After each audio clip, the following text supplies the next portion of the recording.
एक तरी केळीचं झाड आपल्या गार्डनमध्ये असावं, आपल्या शेताच्या बांधावर असावं. एका केळीला चांगले घड लागलेलं आहे आणि दुसरी केळी आलेली आहे.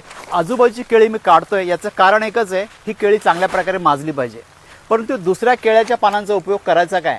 I will show you mulching paper म्हणून केळीच्या पानांचा कसा वापर करतो दाखवतो तुम्हाला. आता हे केळं कट करतोय कारण की याची आवश्यकता नाही आहे.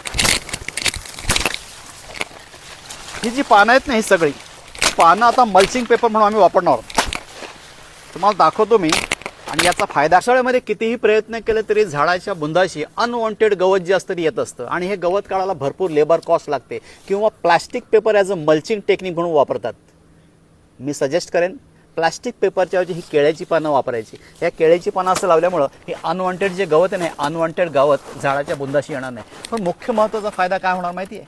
हे केळ्याचं पान rich source of nitrogen, phosphorus आणि पोटॅशियम भरपूर असतं, ज्याची झाडाला गरज असते.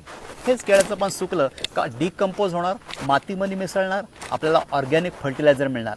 अनवॉन्टेड गवत येणार नाही आहे, लेबर कॉस्ट सेव्ह होणार आहे, पर्यावरणाला मदत करणार आहे. कारण का मल्चिंग टेक्निक म्हणून आपण प्लास्टिकच्या ऐवजी केळ्याचं पान वापरणार आहे. यूज दिस टेक्निक. मी विनंती करेन, तुमची गार्डन असू दे किंवा तुमचं शेताचं बांध असू दे, एक तरी केळ्याचं झाड लावा. एका केळ्यापासून भरपूर केळीची झाडं तयार होतात आणि ती पानं या प्रकारे प्रत्येक झाडाच्या बुंदाशी ठेवली तर मातीची गुणवत्ता पण सुधारते. Use this technique, banana leaves as a mulching technique.